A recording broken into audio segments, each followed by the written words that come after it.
Movie की शुरुआत होती है 1968 के समय को दिखाते हुए, जहां हम पॉल और आयरिस नाम के एक कपल को देखते हैं। दरअसल पॉल आयरिस को सरप्राइज देने के लिए शहर में बने एक न्यू रेस्टोरेंट में उसे लेकर आया था, जहां उस रेस्टोरेंट का नाम था स्काई टावर, जिसे देखने के बाद आयरिस बहुत ज्यादा खुश हो जाती है और इन दोनों की रेस्टोरेंट के प्रमोशन के लिए एक फोटो ली जाती है, जहां पीछे हम एक बच्चे को देखते हैं जो कि इस पार्टी में आई हुई एक सिंगर का बेटा था और उसका नाम था विलियम। खैर, इसके बाद पॉल और आयरिस दोनों रेस्टोरेंट के अंदर आ जाते हैं, जिसका फ्लोर पूरी तरह कांच से बना हुआ था और रेस्टोरेंट के बीचों बीच एक लाइव किचन बना हुआ था, जहां शेफ खाना बना रहे थे। माहौल बहुत खुशनुमा था। सभी लोग पार्टी में काफी एंजॉय कर रहे थे कि इसी बीच आयरिस एक रोज निकालकर पॉल की जैकेट की जेब में रख देती है, लेकिन कांटा चुभने की वजह से पॉल का हाथ कट जाता है और उसकी उंगली से बहते खून को देखकर आयरिस को वोमिट होना शुरू हो जाती है। उसकी हालत देखकर वहीं सिंगर चुपके से उससे पूछती है, क्या तुम प्रेग्नेंट हो? ये सुन आयरिस पहले हैरान तो होती है, लेकिन फिर उसे भी इस बात का एहसास हो जाता है कि शायद वो प्रेग्नेंट है। यह जानने के बाद उसके चेहरे पर खुशी आ जाती है और वो ये बात पॉल को बताने का डिसाइड करती है। इसके बाद आयरिस जैसे ही पार्टी में आती है तो पॉल उसे टेरेस पर ले जाकर प्रपोज कर देता है और आयरिस भी उसे हाँ कहते हुए अपने प्रेग्नेंट होने की बात बता देती है, जिसे सुन पॉल की खुशी का ठिकाना नहीं रहता। तभी हम उस बच्चे को देखते हैं जो टेरेस से एक कॉइन नीचे फेंकता है, लेकिन ये कॉइन नीचे गिरने की बजाय ऐसी डक्ट में फंस जाता है। इधर रेस्टोरेंट में पार्टी जारी रहती है, लोग डांस कर रहे होते हैं, लेकिन धीरे धीरे ग्लास फ्लोर में हल्का सा शिफ्ट आना शुरू हो जाता है। इसी दौरान कॉइन एसी की पाइप में घूमता हुआ आगे बढ़ता है कि तभी अचानक फ्लोर टूट जाता है और कई लोग नीचे गिर जाते हैं। पॉल खुद को बचाने के लिए एक टूटी हुई शीशे की पट्टी पकड़ लेता है, लेकिन उसके हाथ और पैर कट जाते हैं, जिसके चलते आखिरकार वो भी नीचे गिर जाता है और उसकी मौत हो जाती है। लेकिन आयरिस किसी तरह बच जाती है, जबकि ये कॉइन अभी भी ऐसी डक्ट्स में घूमता रहता है और फिर जाकर एक गैस पाइप में फंस जाता है, जिससे रेस्टोरेंट में आग लग जाती है और इसी आग में जलकर सिंगर की मौत हो जाती है। आग को फैलता देख आयरिस अपने आप को पियानो के नीचे छुपा लेती है और फिर मौका देखकर लिफ्ट तक पहुंच जाती है, लेकिन लिफ्ट ऑलरेडी फुल थी। बैलेंस बिगड़ने की वजह से लिफ्ट क्रैश हो जाती है और उसके अंदर मौजूद सभी लोग मारे जाते हैं। यह देख आयरिस दोबारा रेस्टोरेंट में ऊपर की तरफ भागती है, पर वो ये देखकर हैरान रह जाती है कि रेस्टोरेंट का आधा हिस्सा एक तरफ झुक गया है और लोग किसी तरह अपने आप को बचाने की कोशिश कर रहे हैं। वहीं पियानो, जिसके नीचे आयरिस छुपी हुई थी, अब पूरे स्ट्रक्चर को बैलेंस कर रहा था। तभी वो कॉइन डक्ट से निकलकर सीधा इस पियानो पर गिरता है और बैलेंस बिगड़ने की वजह से रेस्टोरेंट का आधा हिस्सा गिर जाता है और कई लोग मारे जाते हैं। अगले सीन में हम आयरिस को सिंगर के बेटे विलियम के साथ देखते हैं, जिसे वो बचाने की कोशिश करती है, लेकिन तभी फ्लोर फिर से गिरने लगता है। ये देख आयरिस दो चेन के बीच में अपनी रिंग फंसाकर सपोर्ट बनाती है, लेकिन उसका हाथ फिसल जाता है और आयरिस और विलियम की भी नीचे गिरकर मौत हो जाती है। तभी हम एक लड़की के चीखने की आवाज सुनते हैं और यहाँ हमें पता चलता है कि यह सब असल में स्टेफनी के हेल्यूसिनेशन में हो रहा था। उसके चीखने की वजह से क्लासरूम में मौजूद सभी स्टूडेंट्स डिस्टर्ब हो जाते हैं, जिसके बाद प्रोफेसर के पूछने पर वो बताती है कि उसे अक्सर ऐसे हेल्यूसिनेशन और डरावने विजन आते रहते हैं। रात को जब स्टेफनी सोती है तो उसे फिर से एक डरावना सपना आता है और वो डर की वजह से उठ जाती है। ये देख स्टेफनी की रूममेट उसे अपनी फैमिली से इस बारे में बात करने की सलाह देती है और अगले दिन स्टेफनी अपने पापा और छोटे भाई से मिलने उनके घर पहुंच जाती है, जिसके बाद उसका भाई और वो दोनों अपने अंकल के घर जाते हैं जो उनकी मॉम के भाई थे। दरअसल स्टेफनी की अपने कजन्स के साथ काफी ज्यादा अटैचमेंट थी। सभी लोग यहाँ काफी एंजॉय करते हैं कि तभी स्टेफनी अपने अंकल से आयरिस के बारे में पूछती है। जी हाँ, वही आयरिस जो उसके सपने में बार बार आती थी। असल में वो स्टेफनी की ग्रैंडमदर थी, लेकिन आयरिस का नाम सुनते ही उसके अंकल नाराज हो जाते हैं और उससे कहते हैं, तुम्हारी ग्रैंड माँ हमारे लिए मर चुकी है।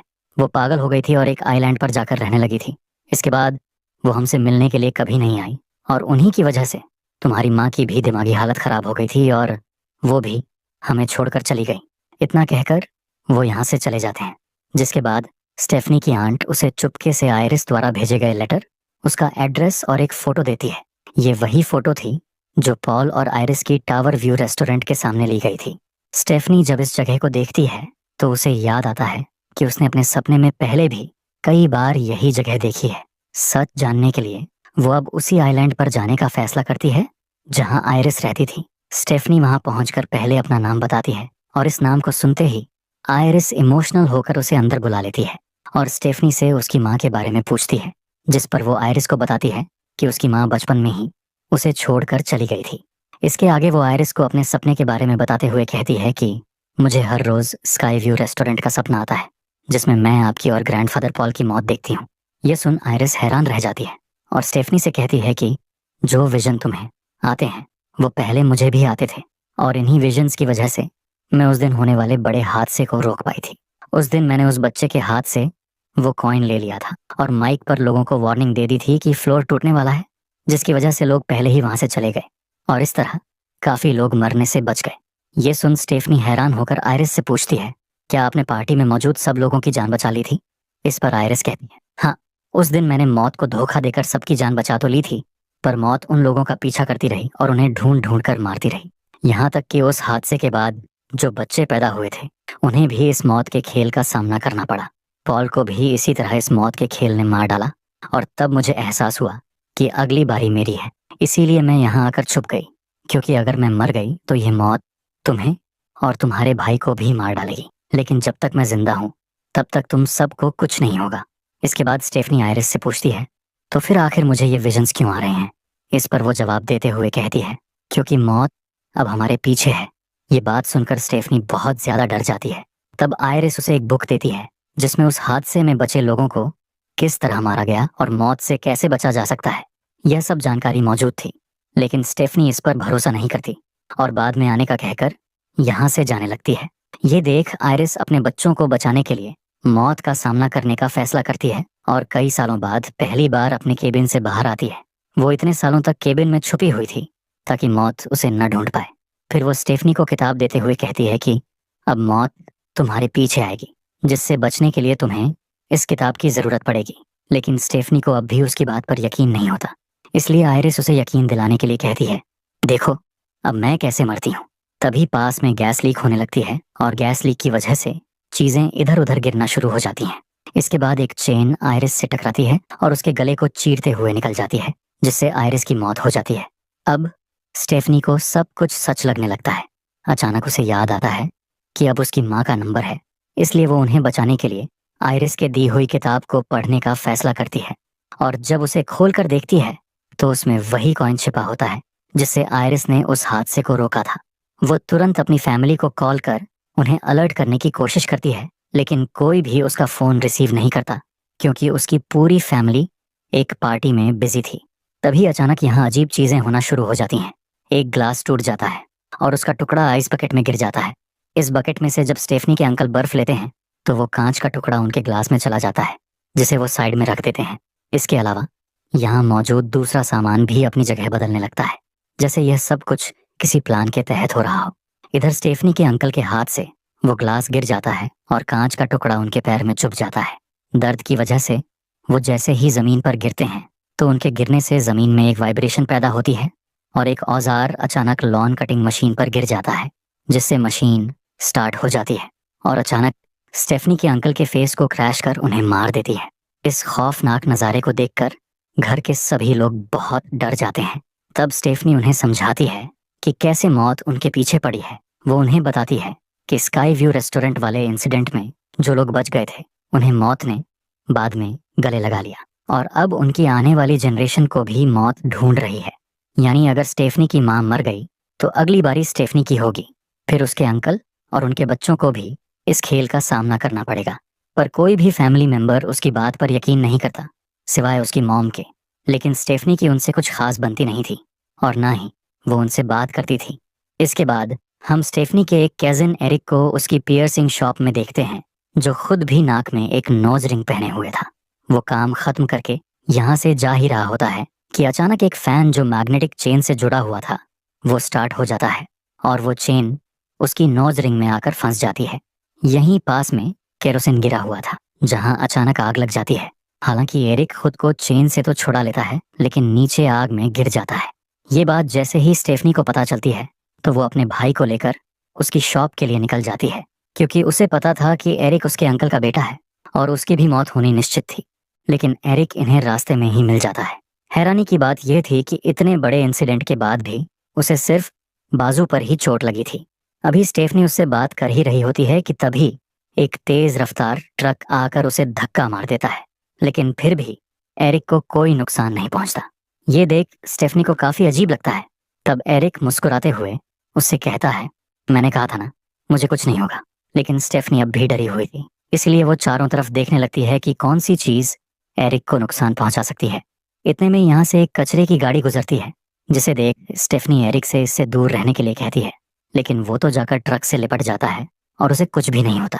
तभी एरिक की सिस्टर भी वॉक के लिए जाने लगती है कि अचानक उसका पैर एक बॉल से टकराता है और वो गार्बेज बास्केट के अंदर गिर जाती है। इसके बाद ट्रक ड्राइवर जल्दी से इस गार्बेज को अपने ट्रक में डालकर यहाँ से ले जाने लगते हैं।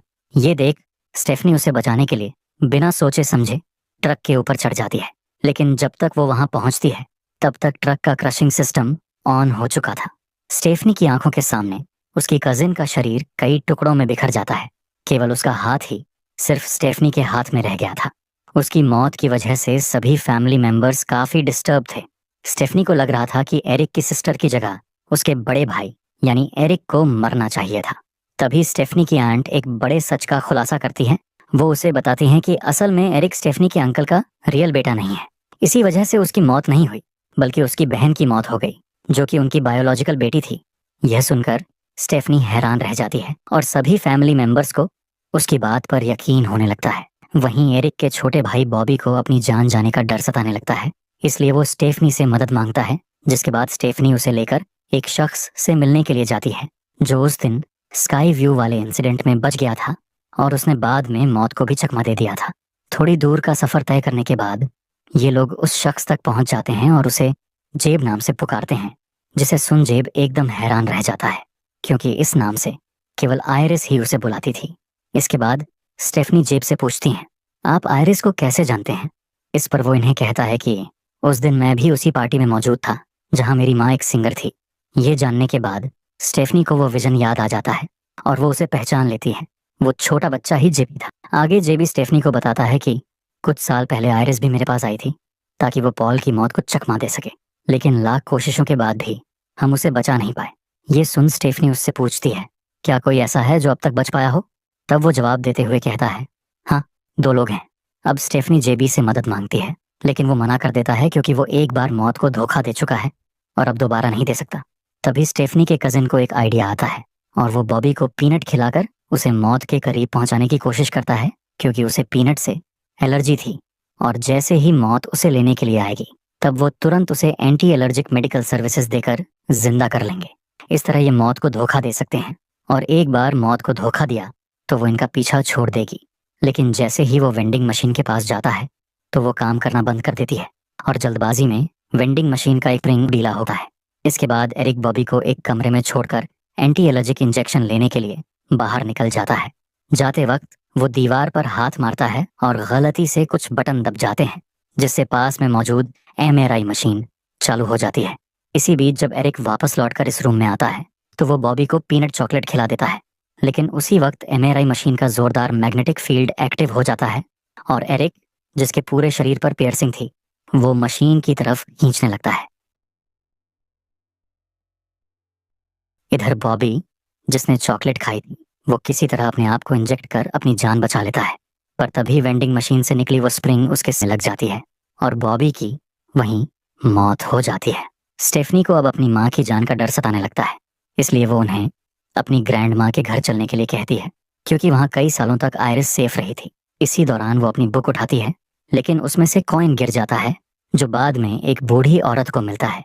जैसे ही स्टेफनी अपनी माँ और छोटे भाई को इस घर के अंदर भेजती है, अचानक गैस लीक की वजह से यहाँ आग लग जाती है और जोरदार ब्लास्ट के चलते स्टेफनी की कार पानी में जा गिरती है। इसी बीच एक टावर के ऊपर गिरने ही वाला होता है कि तभी उसकी माँ बाहर आकर उसे बचा लेती है और टावर गिरने की वजह से उनकी मौत हो जाती है। स्टेफनी के भाई को पता चल गया था कि अब उसकी बहन की बारी है, इसलिए वो पानी में कूदकर उसे बाहर निकालता है, जहाँ स्टेफनी डूबकर लगभग मारी गई थी। लेकिन सीपीआर के जरिए स्टेफनी की सांस फिर से वापस आ जाती है, यानी स्टेफनी ने मौत को हरा दिया था। इसके बाद हमें कुछ सालों के बाद का सीन दिखाया जाता है, जहां आज स्टेफनी के भाई चार्ली की ग्रेजुएशन पार्टी है। वो उसकी पॉकेट में एक रोज रखती है और रोज का कांटा अचानक उसके हाथ में चुभ जाता है, ठीक वैसे ही जैसे आयरिस के साथ हुआ था, यानी गेम अभी खत्म नहीं हुआ। दूसरी तरफ हम उसी बूढ़ी औरत को देखते हैं जिसके पास वो कॉइन था। अचानक वो कॉइन उसके पर्स से निकलकर रेलवे ट्रैक के बीच फंस जाता है। इधर स्टेफनी के घर पर उसके भाई का दोस्त जो एक डॉक्टर है वो इनसे मिलने के लिए आता है और स्टेफनी से कहता है, तुम बहुत लकी हो जो बच गई। असल में तुम जिंदा नहीं बचती। अगर कोई इंसान 5 मिनट तक सांस ना ले तो वो क्लिनिकली डेड होता है। ये सुन स्टेफनी और उसका भाई एक दूसरे को डर के साथ देखते हैं कि तभी स्टेफनी को ट्रेन की आवाज सुनाई देती है जो इन्हीं की तरफ आ रही थी। ये देख दोनों भाई बहन जल्दी से भागते हैं, लेकिन तब तक बहुत देर हो चुकी थी। ट्रेन के पीछे से लकड़ी के कुछ टुकड़े उड़ते हुए आकर उनकी बॉडी में स्टैब हो जाते हैं और दोनों की यही मौत हो जाती है। और इसी हॉरर सीन के साथ ये मूवी यही खत्म होती है। तो दोस्तों, आपको ये मूवी कैसी लगी कमेंट में जरूर बताएं।